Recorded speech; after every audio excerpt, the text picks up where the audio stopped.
Should you learn music theory? Well, although I've been a music teacher for over half my life and am pretty much obsessed with music theory, I don't actually believe that everyone needs to or even should learn it. In this video, I'm going to ask you a set of simple questions that by answering will help you decide whether learning music theory makes sense for you, and I'll also give you some suggestions on routes you can take for doing that. Firstly, if you're new here, my name is Max. Welcome to the channel. I work as a music composer, producer, and educator. On the channel here, I produce a variety of content all about music production with a computer, as well as music theory and composition in general. So before we get into this set of questions, I just want to define what I mean by the term music theory in this context. Generally speaking, theory can be looked at as a conceptual toolkit used to create specific sounds and solve musical problems. I'll discuss more about my thoughts on theory and learning at the end of the video, but for now we can get into the questions. So, question number one. Are you genuinely interested in how music works?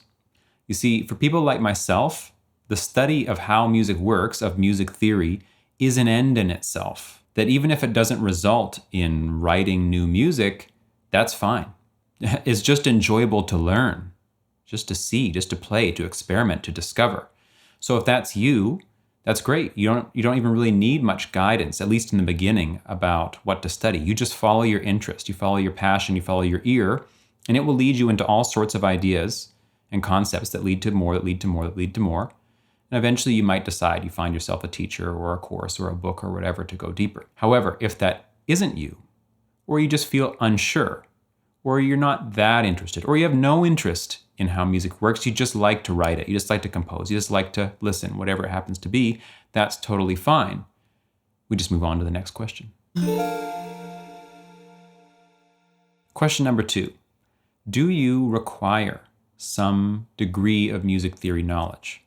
For instance, in order to speak with or communicate with other musicians, you might require some amount of music theory knowledge. For instance, if you have a band, or you're in school, or you want to go to school, or you're working with a producer or a songwriter, or whoever it might be, you want to talk about the chords or the rhythms or the melodies or the song structure or the whatever's going on, you might need some knowledge, vocabulary, terminology, understanding of what's going on to communicate well with them and not get caught up in all sorts of confusion. So if the first question dealt with want, do you want? And of course, if you want to learn, you should. This question deals with, do you need? Is it required of you in some way? Because even if you don't want, but you need to, you still should learn, right? So we have to get those two out of the way first before we get to these other questions about should.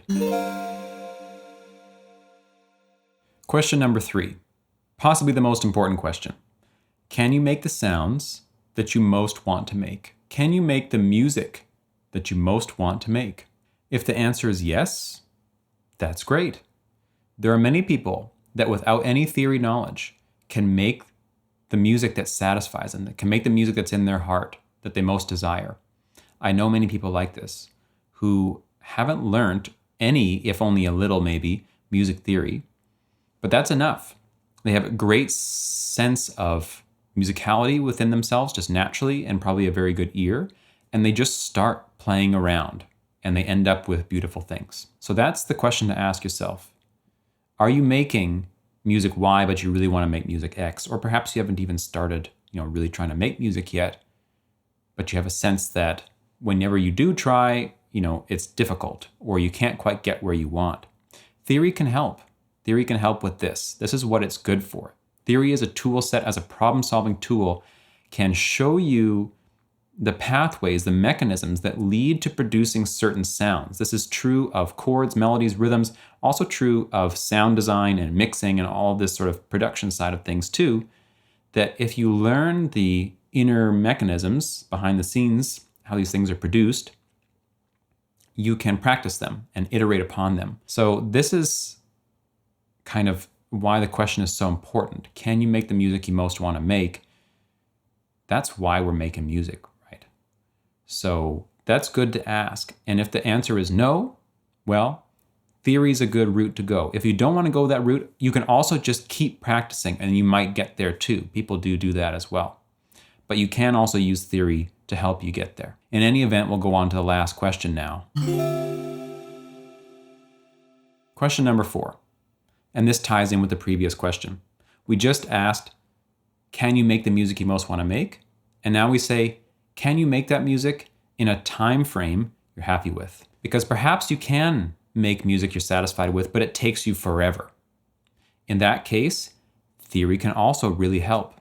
Theory can help by allowing you to understand what it is you're doing and be able to find quicker pathways to doing that, or even finding new versions of what you're already doing. It's not required though. If you can make the music that you want to make and you can make it in a time frame you're happy with, why learn anything else? You're already doing the thing. These two questions go together. Can you make the music you most want to make, and can you make it efficiently? So to recap, the first question is, do you want to learn how music works? If you want to learn, then you should learn. If not, okay, do you need to learn for some reason? If you need to, of course you need to, then you should learn. If not, okay, can you make the music you most want to make? If not, then you should learn. Or learning will help. Learning music theory will help. If you can make the music you want to make already, that's great. Lastly, can you make that music in a time frame you're happy with? If not, music theory can help you do that. If yes, you can make the music you most want to make and you can make it efficiently or at a time frame you're happy with, job's done. Now, why do I study theory? I study it maybe primarily because I just love it and I find it beautiful and fascinating. So that's number 1. Number 2 is for the purpose of composition, because I love to make certain kinds of sounds that inspire me, that I hear out in the world. And in order to make those sounds, I need a framework for understanding the sounds I'm hearing and how to put them together on this end. The combination of ear training and music theory allows me to find out what that is that I'm hearing and then iterate upon it or try my hand at it in my own compositions. Through doing this repeatedly for all sorts of music that I love, I end up with a vocabulary of the things that I most enjoy in music, which then kind of becomes my sound. So those are some ways that I end up using theory on a daily basis when I'm either playing music or composing music. So if you're someone who's gone through this video, answered these questions, and you find that it would be beneficial for you to study music theory, or you just want to, but you want to know what, how, where to study, well, the easy answer for me, of course, is take my courses. I have 3 courses. You can find them in the description of this video. I teach all about music theory fundamentals and chords and melody and harmony and all this, but that's not the only method. Of course, I didn't learn from my own courses. A lot of people don't. There's all sorts of books, videos on YouTube, internet articles, friends you know, getting an in-person teacher. Maybe you're at a point where you can play X number of chords and you can make drums on your computer and you like that, but you go to make the music that you really want to make and you hit a stumbling block, which is because you can't do whatever. That is telling you what you study next. And it works because you will want to study that, because the result of studying that is producing the kind of music that you want to make.